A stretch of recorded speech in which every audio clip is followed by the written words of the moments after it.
campus in South Carolina, in the middle of nowhere, literally.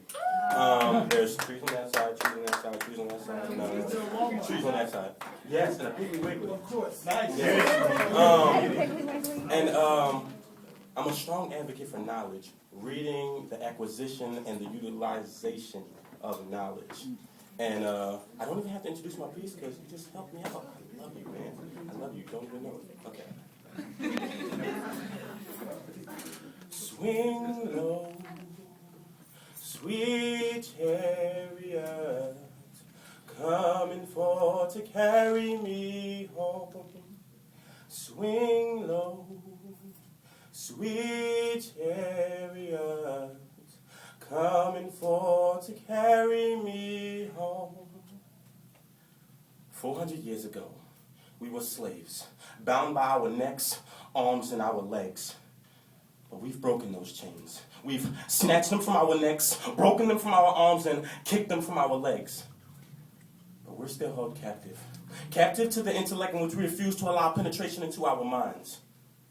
It's called ignorance, a disease in which many are plagued with to this very day. I read this letter by a man who goes by the name of Willie Lynch, and he proclaimed that he found a way to enslave our minds for the next 300 years.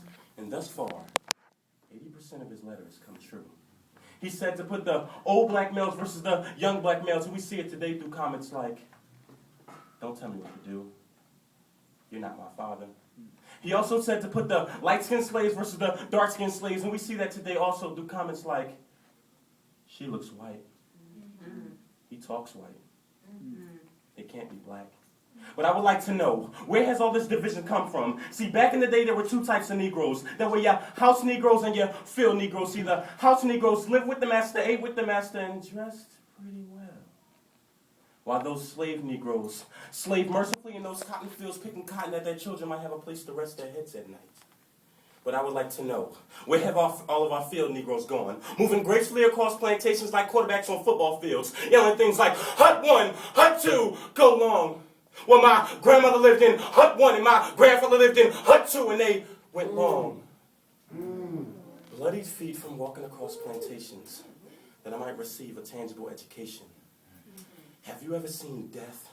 The beating of two horses in opposite directions, tearing a man's flesh from his bones, that might instill the fear of God in these slaves.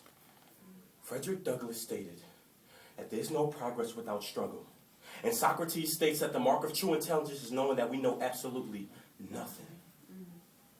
Harriet Tubman said that her only regret is that she freed hundreds of slaves. But she could have freed thousands.